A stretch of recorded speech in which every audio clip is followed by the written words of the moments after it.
ជំរាបសួរអ្នកទាំងអស់គ្នាឥឡូវខ្ញុំនឹងបង្ហាញរបៀបភ្ជាប់ MIDI controller ជាមួយនឹង FL Studio អូខេអញ្ចឹងសម្រាប់អតិថិជនថ្មីឬក៏អ្នកដែលប្រើប្រាស់ MIDI controller លើកទី1គឺពិបាកណាស់នៅក្នុងការភ្ជាប់ MIDI ឲ្យស្គាល់អូខេអញ្ចឹងនៅក្នុងវិធីសាស្ត្រនីមួយៗទៅតាមកម្មវិធីផលិតភ្លេងឬក៏យើងអាចហៅកាត់ភាសាអង់គ្លេសហៅ DAW DAW អូខេអញ្ចឹងចំពោះការដែលយើងអាចភ្ជាប់ MIDI ទៅជាមួយនឹងកម្មវិធីធ្វើភ្លេងឥឡូវខ្ញុំយក FL Studio ជាការបង្ហាញអូខេអញ្ចឹងអ្នកនរគ្នាចូលទៅ option រើសយក MIDI setting ចំពោះ MIDI ដែលខ្ញុំកំពុងតែធ្វើតេស្តនេះគឺតាក់ទងជាមួយនឹង MIDI Launch Key Mini MK3 ជម្រើសទី1អ្នកនរគ្នាឃើញ output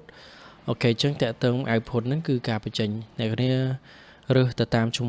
MIDI របស់អ្នកនរគ្នាទៅបើសិនជាតាម brand ផ្សេងៗតែយើងមើលប្រភេទ MIDI រើសយក MIDI ណា MIDI hardware port យើងចុចកន្លែងហ្នឹងបន្ទាប់មកពេលខ្លះវាអត់មាន send master sync ទេអញ្ចឹងយើងត្រូវការចុច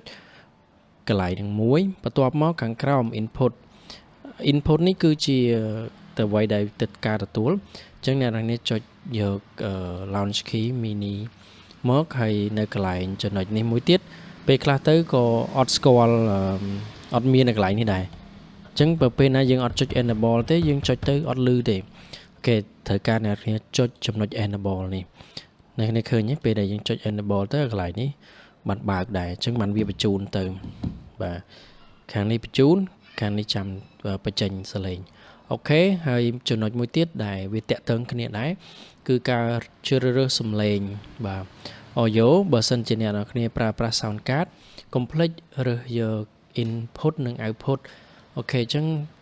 យើងមើលពី ASIO device នេះអ្វីខ្ញុំកំពុងប្រើនេះគឺប្រើ Audience USB អូខេអញ្ចឹងខ្ញុំជ្រើសរើសយក Audience USB បែបនេះហើយអ្នកនរគ្នាមាន sound card ប្រភេទអីយើងរើសឈ្មោះឲ្យត្រឹមត្រូវទៅប៉ុន្តែតើតែអ្នកទាំងអស់គ្នាដំឡើង driver ហើយបានវាស្គាល់នៅលើ FL Studio បើមិនចឹងទេគឺ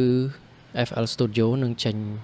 ASIO របស់ FL Studio តែម្ដងអូខេអញ្ចឹងចំណុចការបង្ហាញរបស់ខ្ញុំមានតែប៉ុណ្្នឹងទេបើសិនជាអ្នកគ្នាមានចម្ងល់សំណួរអាចសួរបន្ថែមទៀតបាទអូខេខ្ញុំតេស្តមើលយើងចុចទៅលឺហើយអញ្ចឹង signal load ចូលហើយអរគុណច្រើនអ្នកនាងសូមជម្រាបលា